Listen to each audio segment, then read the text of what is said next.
अंग्रेजी शासन काल के दौरान झारखंड से या इस प्रदेश से बड़ी संख्या में लोगों को असम ले जाया गया और वहाँ के चाय बागानों में उनसे काम लिया जाने लगा।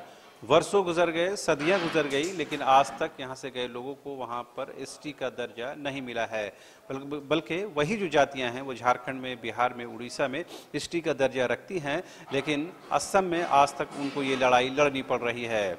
असम से ही आए हमारे साथ सोहन हेम्ब्रम जी हैं, जो बताएंगे आखिर क्या परेशानी वहाँ पर हो रही है, आखिर क्या तकनीकी कारण बताई जाती है कि झारखंड से जो लोग या इस क्षेत्र जो लोग गए हैं वो वहाँ पर एसटी का दर्जा नहीं ले पा रहे हैं। क्या तकनीकी कारण नजर आता है? इसके तकनीकी कारण तो ये हो सकता है कि असम सरकार नहीं चाहता है हम लोगों को वहाँ आदिवासी का दर्जा मिले। ये बहुत बड़ा एक राजनीति का षड्यंत्र हो सकता है, नहीं तो संविधान में तो है ही। हमारा तो मांग है यही कि अलग अलग राज्य में रहते हुए आदिवासी हमारा ही जाति को अगर एसटी का सूची में शामिल किया गया तो हम लोगों को क्यों नहीं मिल रहा है, ये मांग है हमारा। और इसी के कारण आज हम लोग आदिवासी सेंगेल अभियान एक राष्ट्रीय संगठन है, इसका नेता माननीय सरखान मुर्मू जी है, और इसी के जरिए हम लोगों का कोशिश है कि हमारा संताली भाषा जो झारखंड में ही ये एक राजभाषा बन सकता है, क्योंकि ये आदिवासी बहुल राज्य है। तो यहाँ इसीलिए हम आए थे कि हमारा करीब 3-4 महीने 5-6 महीने पहले से इसके लिए बहुत जोर शोर प्रचार प्रसार किया गया था कि 30 अप्रैल को झारखंड का राजधानी रांची मोराबादी मैदान में संताली राजभाषा रैली होगा। लेकिन दुर्भाग्य के कारण ये है कि बहुत कम समय में कल करीब 11 बजे हम लोगों को सूचना मिली कि परमिशन नहीं मिला। हम ये जानना चाह रहे हैं, असम में जो आप लोग वहाँ पर जमाने से रह रहे हैं, सदियों से रह रहे हैं, जब एसटी का दर्जा नहीं है तो किस सूची में है और आपकी हालत वहाँ पर क्या है? मतलब आपकी आर्थिक सामाजिक क्या हालत, स्थिति क्या है वहाँ पर, कंडीशन क्या है आपकी? देखिए, ये तो आप लोग अच्छा से जानता है कि हम लोग आदिवासी है, लेकिन वहाँ हम लोगों को आदिवासी का दर्जा ना दे के हम लोगों को ओबीसी में शामिल किया जा रहा है कि दुनिया भर का आदिवासी कहीं भी ओबीसी में नहीं है।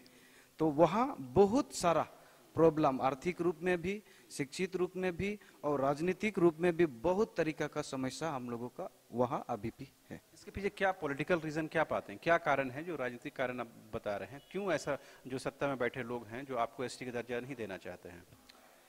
ये कारण हम लोगों को ये लगता है कि वहाँ राजनीति का कारण ही बड़ा है, और वहाँ हम लोगों का जब वोट आता है तभी हम लोगों को वादा दिया जाता है।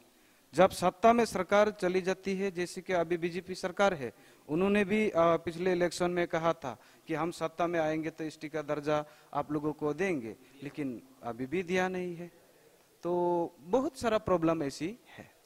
आपको क्या लगता है झारखंड में जो आदिवासी हैं और जो असम में आदिवासी हैं, दोनों में बेसिक डिफरेंस क्या है और आप दोनों की आर्थिक सामाजिक स्थिति किस तरह से अंतर है? हम ये कहना चाहेंगे कि उसमें झारखंड के आदिवासी और हमारा असम के आदिवासी आर्थिक रूप में ज्यादातर देखा जाए तो ये एक आदिवासी राज्य है। इस आदिवासी राज्य में आदिवासियों का हालात बहुत अच्छा होना चाहिए था। हम लोगों का हालत तो वैसा ही ठीक नहीं है, बहुत क्षेत्रों में, आर्थिक के रूप में भी, शिक्षित के रूप में भी, बहुत वजह में भी। लेकिन यहाँ हम लोगों के हालात से भी यहाँ का हालत हम लोगों को थोड़ा मतलब अच्छा होना चाहिए था, जो नहीं हो पाया है अभी भी। यहाँ क्या लगता है, अभी आपने सुना होगा झारखंड में जो है एक लैंग्वेज को लेकर के बड़ा मूवमेंट छिड़ा हुआ है कि जो यहाँ पर जो रीजनल लैंग्वेज हैं और जो यहाँ पर क्षेत्रीय और भाषाएं हैं उसको इम्प्लीमेंट किया जाए, जो बाहर की भाषा हैं जैसे भोजपुरी, मगही, उसको हटाया जाए। दूसरा ये है जो लोकल की परिभाषा क्या होगी, यानी स्थानीयता का डेफिनेशन क्या होगा। बहुत सारे लोग बोलते हैं जो अंतिम सर्वे सेटलमेंट है 1932 उसको ही स्थानीयता की परिभाषा होनी चाहिए। आपको क्या लगता है? देखिए, इसमें हमारा ये कहना है, यह एक आदिवासी राज्य है और विशेष करके यहाँ मूल भाषा 9 भाषा है। उसमें संवैधानिक मतलब 8 शेड्यूल में शामिल संताली भाषा ही है, इसीलिए यहाँ संताली भाषा ही राजभाषा बनना चाहिए। यहाँ का डोमिसाइल या सत्यायन के आधार जो मांग चल रहा है, उसमें हमारा मांग है कि उसमें हमारा तो अगर जेएमएम सरकार उसी को लेके उसका मैनिफेस्ट में लिखा गया था, मेंशन था कि अगर हमारा सरकार आएगा तो ये लागू करेंगे, तो अभी क्यों नहीं कर रहा है? जब वो करेगा तो सत्ता में फिर आएगा।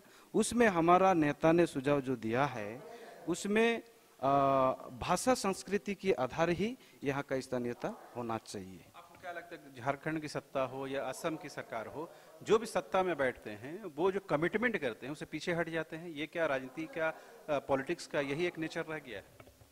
अभी तक तो यही दिखा गया है, जो संविधान में तो वैसा नहीं है।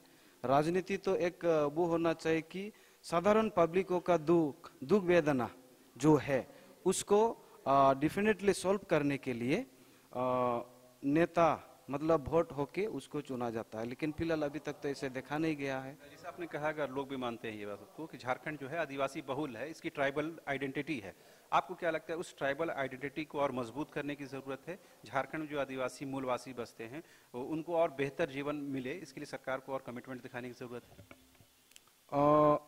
हाँ, ये तो जरूरत है बहुत ही, क्योंकि यहाँ इसका ये है कि आदिवासी का राज्य में ही अगर आदिवासी लोग बहुत तरीका से अगर शासन रहेगा, जैसे कि यहाँ का भूमि हासा जिसको बोलते हैं, वो भी धीरे धीरे सीएनटी एसपीटी होने के बावजूद भी खरीद बिक्री का बहुत तरीका का मामला मिसयूज हो रहा है। तो इसमें हम कहना चाहेंगे जो भी सरकार रहे, लेकिन आदिवासी के लिए अगर राज्य बना है तो आदिवासी के लिए जिस आधार पे संविधान में सुरक्षित होना चाहिए वो होना चाहिए। तो ये थे असम से आए, जो झारखंड से जाकर वहाँ लोग बसे हैं, उनको जो एसटी का दर्जा नहीं मिल रहा है, उस मूवमेंट को लेकर ये लोग झारखंड आए हैं। इन्होंने साफ तौर पर जो एक बात कही है, और वो कहीं ना कहीं वो बात सच भी नजर आती है कि आदिवासी राज्य में ही अगर आदिवासी और मूलवासियों की स्थिति और खास करके आर्थिक और सामाजिक स्थिति ठीक नहीं रहती है तो फिर ऐसे राज्य के गठन का कोई उद्देश्य नहीं बचता है। असम में जो लोग हैं जो जहाँ से जाकर बसे हैं उनकी स्थिति ठीक तो नहीं है, लेकिन झारखंड में जो आदिवासी मूलवासी हैं उनकी आर्थिक और सामाजिक स्थिति बेहतर होनी चाहिए। अगर नहीं होती है तो झारखंड की सत्ता में जो लोग बैठे हैं वो सवालों के घेरे में हैं। कैमरा पर्सन संजय के साथ रांची से न्यूज़ बाइस्कोप के लिए शाहनवाज।